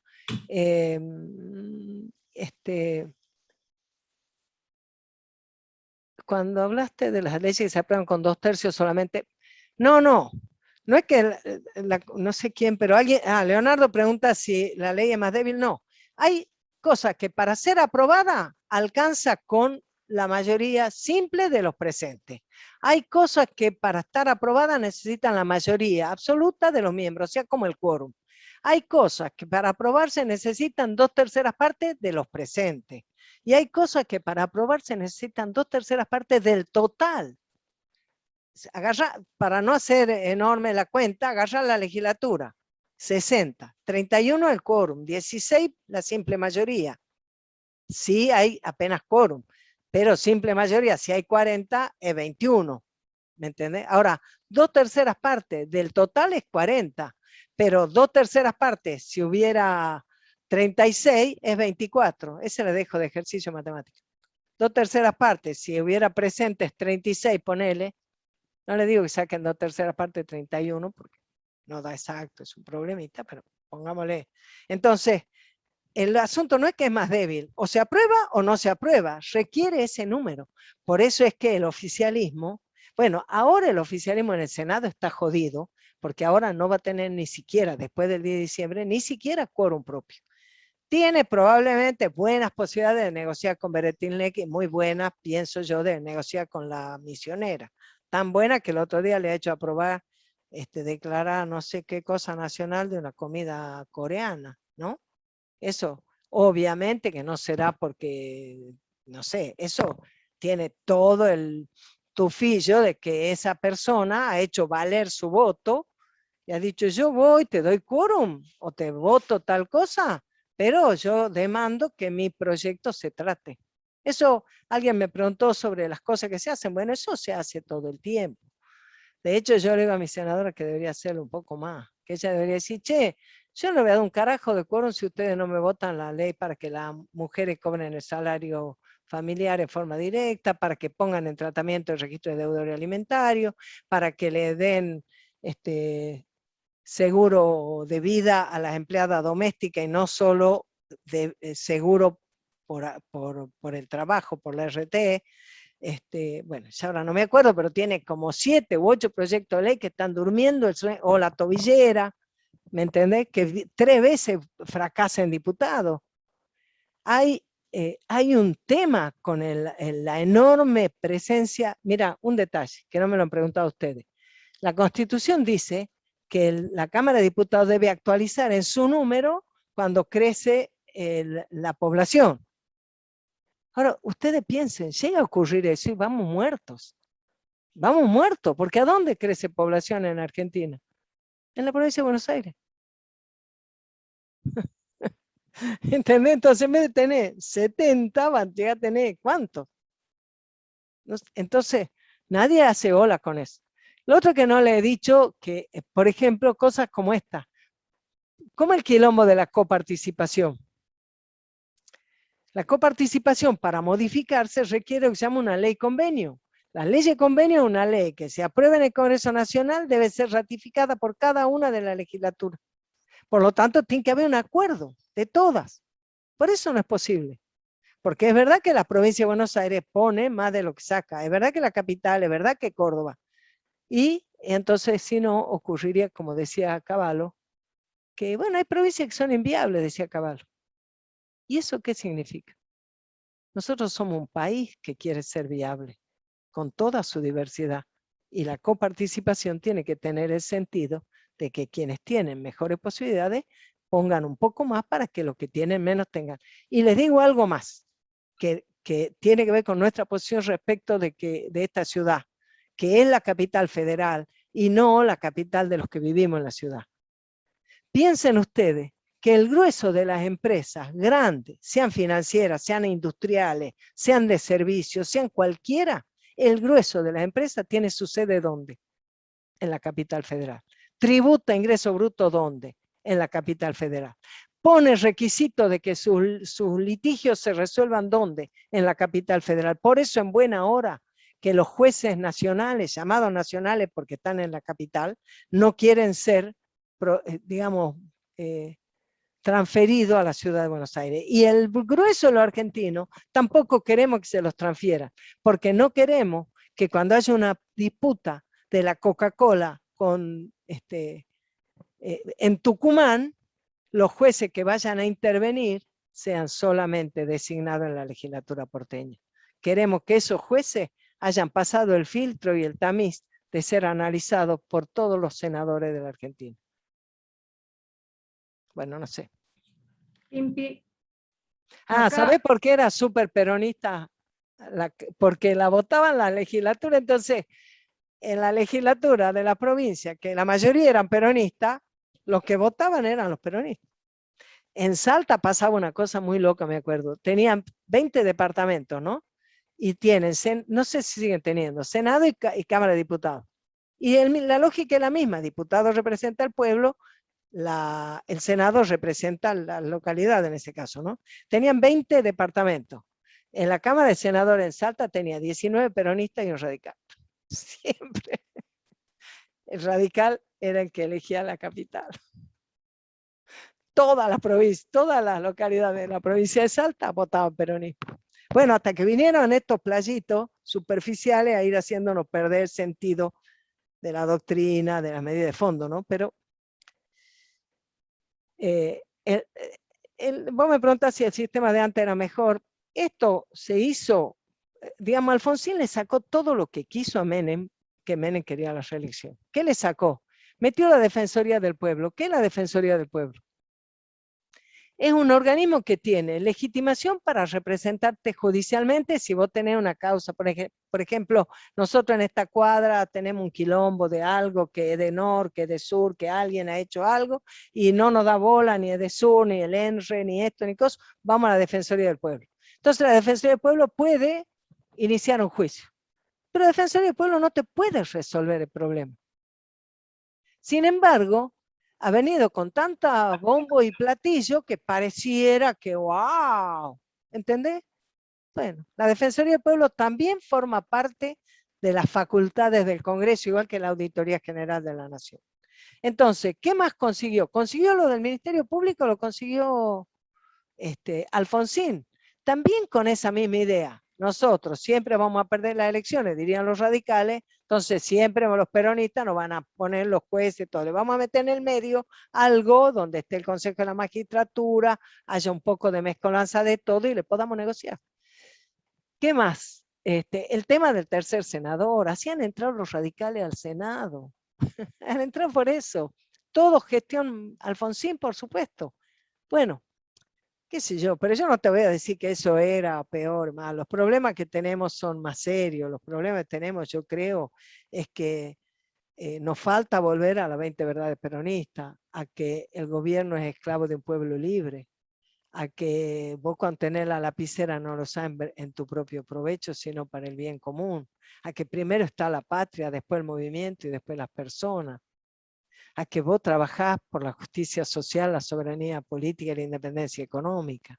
Bueno, y a cada uno, porque no me la acuerdo toda de memoria, pero digo, recuperar ese cuerpo doctrinario. De paso, che, ¿han visto que está ya el video con las 20?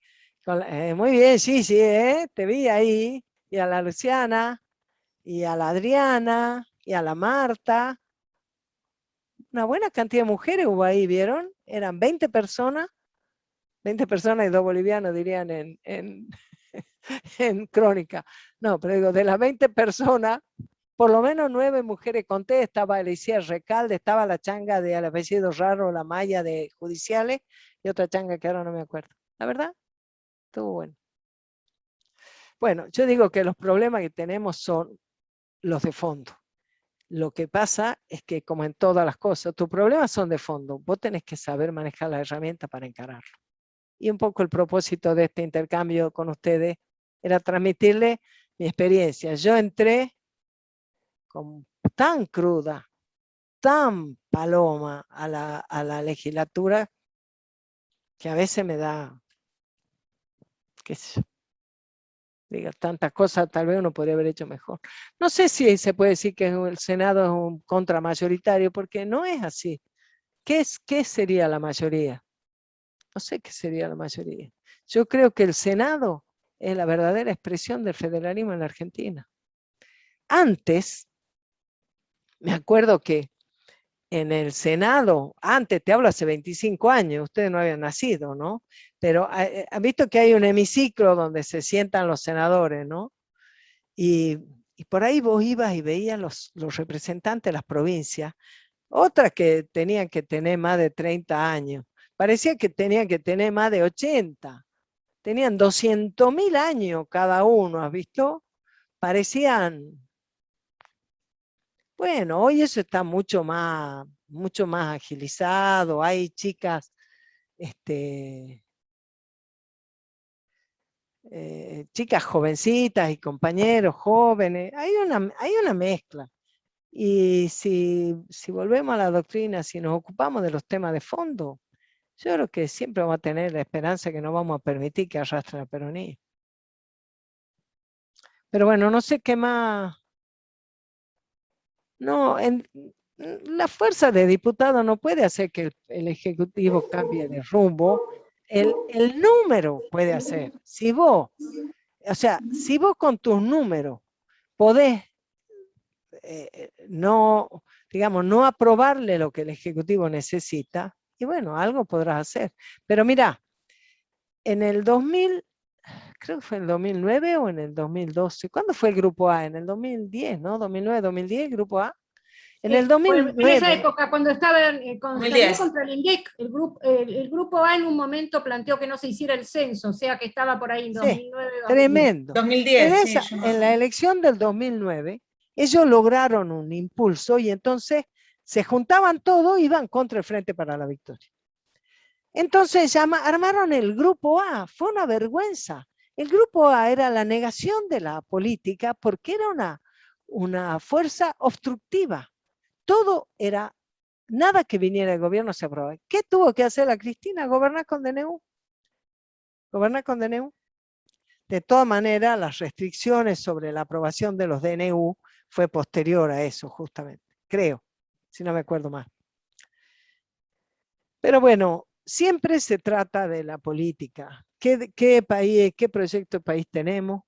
Y con cuánta honestidad y con cuánta ejemplaridad somos capaces de trabajar para construirlo, con cuánta generosidad somos capaces de tratarnos entre compañeros para potenciar lo mejor de todo y construir esa comunidad que tenemos. Finalmente se trata de eso. Y necesitamos tener estas cosas porque necesitamos el día que nos toque poder usar las herramientas adecuadamente. Nada más, nada más. Ningún legislador cambia el mundo. Pero muchos militantes peronistas tenemos que cambiarlo. Pimpi, ¿Qué? ¿puedo decir algo? Sí, María Esther. La María Esther es de Santa Cruz, de Caleta Olivia, mi compañera. Sí, del peronismo primero, de Santa Cruz. Siempre un gusto escucharte. Gracias. Quería reflexionar sobre 2 o 3 cuestiones que dijiste y algunas otras que fueron escribiendo en el chat que me parecen importantes. Creo que, así como vos decís que llegaste medio a la legislatura, yo también llegué a ser senadora, habiendo pasado solamente por la experiencia de ser concejal de mi ciudad. Y llegar al Senado y ver ahí sentado a gobernadores, algunos que ya tenían muchos años de senadores, como Pichetto, bien nombrabas vos.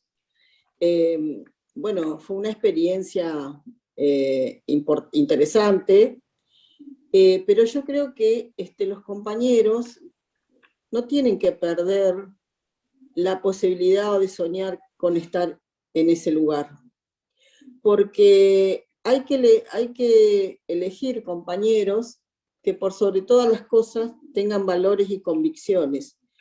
Yo primero soy peronista y después soy del Frente para la Victoria, pero mi base es peronista.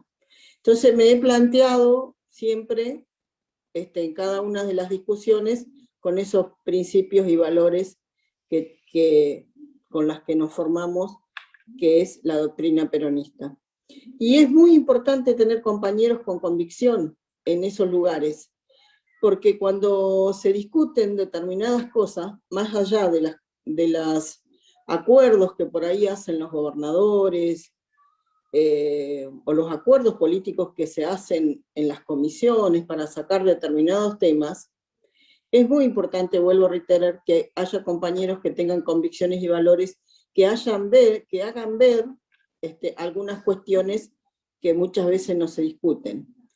A mí me tocó, por ejemplo, les doy algunos ejemplos, la Comisión de Acuerdos, por ejemplo, en el Senado de la Nación, que es la que elige a los jueces, a los postulantes para jueces, a los que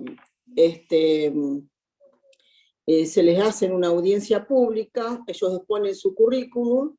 Normalmente esa comisión la integran hombres, la mayoría hombres. Cuando yo estaba creo que había una sola mujer, el resto todos hombres. Me tocó participar de una comisión porque yo presenté una objeción a un candidato a juez. Ustedes recordarán el caso de Mangieri, de la chica que mataron, que el asesino fue Mangieri. Bueno, el fiscal se presenta como postulante a juez y yo recibo denuncias de una trabajadora del juzgado donde él estaba de fiscal, de acoso no solo laboral, y entonces interpongo un recurso en la comisión y me presento a excusarlo al fiscal. Por mi presencia, por mi exposición, ese fiscal no fue juez. Es más, ahora le han hecho el jury y lo han, y creo que hasta está detenido. Entonces, fíjense ustedes la importancia de muchas veces, como decía Pimpi, hay que trabajar en las comisiones, hay que estar atentos, hay que atender muchas veces. A mí me va a ver esta trabajadora que era de la provincia de Buenos Aires, y yo digo, ¿por qué me va a ver a mí, a una santacruceña? ¿Por qué no va a ver a su senadora de la provincia de Buenos Aires? Entonces, ella se ve que un poco habrá estudiado el currículum de cada una de las senadoras y habrá dicho, esta me va a dar más bolilla que la otra. Y efectivamente, obviamente, en lo que tenía que ver con las mujeres, por supuesto que le dábamos bolilla, ¿no? Y nos pasó eso, esa es una de las cosas por ahí a tener en cuenta. Otra fue el pacto fiscal que firmó mi gobernadora. Ella llama y nos comunica a las senadoras de Santa Cruz que había firmado el pacto fiscal. Y yo le transmito, le digo, mire Alicia, lo firmó usted, no nosotros. Y efectivamente votamos en contra del pacto fiscal, más allá de que nuestra gobernadora lo había firmado porque no estábamos de acuerdo con un montón de cosas que se estaban fijando en el marco de ese pacto fiscal. Entonces, por eso reitero, es muy importante que haya compañeros que tengan convicciones, compromiso y sobre todo basado en lo que son las verdades y la doctrina peronista, ¿no? Así que, Pimpi, un gusto escucharte, muchas cosas para hablar del manejo de la Cámara, del Senado, hay muchísimas cosas para decir, pero quiero decirle que son, ahí está, como decía Pimpi, la demostración democrática, nos guste o no nos guste muchas veces quienes la conforman, pero lo importante es que esos órganos funcionen en pos de seguir manteniendo la democracia, que creo que es lo más importante. Después podemos discutir y podemos en las próximas elecciones ver quién va, quién no va, cómo hacemos para que otros compañeros lleguen, pero son órganos sumamente necesarios para vivir en democracia. Un gusto escucharte, Pimpi.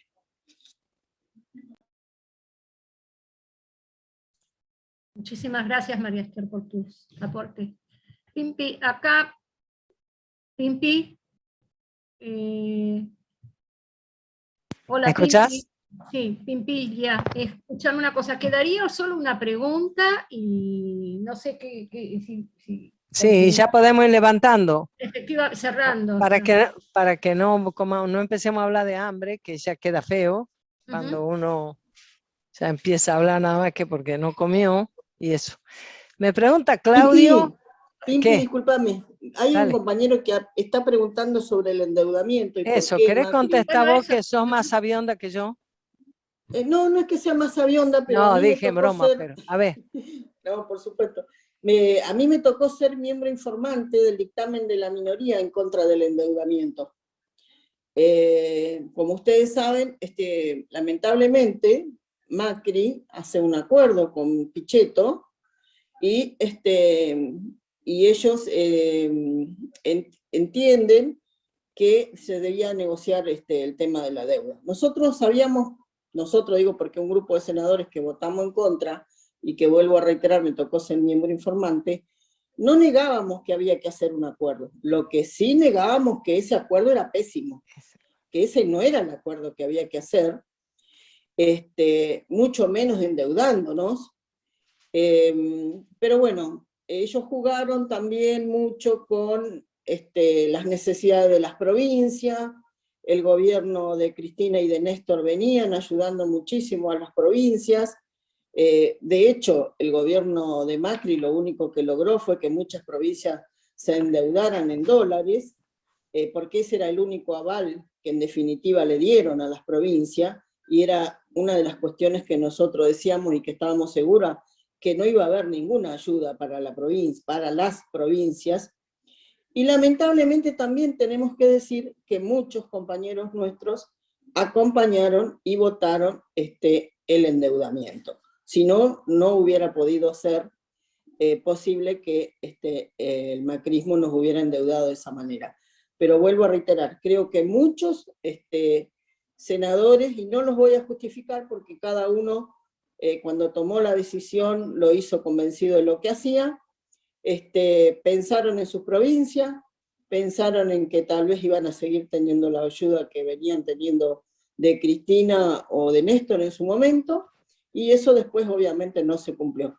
Pero vuelvo a reiterar, No, en la pieza donde tengo de colgar, ahí nomás están las sandalias. Lo que se dio en ese momento, ¿no? Interesante para el dictamen de la minoría. Está bien, está buenísimo eso. Bueno, ahí lo que pasó, por supuesto, es para un análisis de la política. Las provincias quedaron muy, por lo menos es mi visión, ¿no? Quedaron muy en pelota después del 2015, y un sálvese quien pueda hizo que Macri pudiera negociar con ellos como lo hizo, ¿no? Bueno, ¿tenemos algo más o podemos decir que después vamos a buscar ese dictamen? ¿Eso cómo se puede buscar, nena? ¿Cómo se puede buscar, María Esther, en la versión taquigráfica de ese día? Sí, entras a labor parlamentaria y podés poner dictamen de la minoría en el tratamiento del Eso es más o menos julio o agosto del 16, ¿no? Sí, más o menos. Sí, sí. ¿Fue con la ley ómnibus o no es la ley ómnibus? No. No. Entonces fue no sé cuándo fue. No, eso fue, ¿sabés cuándo fue? Fue a mayo, junio fue. No me acuerdo bien, pero si después quieren se los paso. Sí, dale, vos pasame que yo le paso a los compañeros. Dale, Muchísimas gracias, María Esther, porque bueno, ella ha sido 6 años senadora, tiene más experiencia, y me encanta, además, compañeras, gracias, y gracias a todos. Bueno, no importa, ya voy. ¿Quedamos así? Bueno, sí, gracias compañeras, compañeros. Y el lunes que viene nos juntamos en el CEN con Guillermo para analizar la situación política y sorpresa que vamos a hacer el primer viernes de diciembre, que las chicas nos depararán una sorpresita. Chao. Chau, compañeros, Gracias. Chao. compañeras. Muchas gracias. Chao, Pimpi. chao, chao. Buenas noches, Chao. compañeros. Chao, Totales. gracias, muchas Chao, gracias a gracias. todas.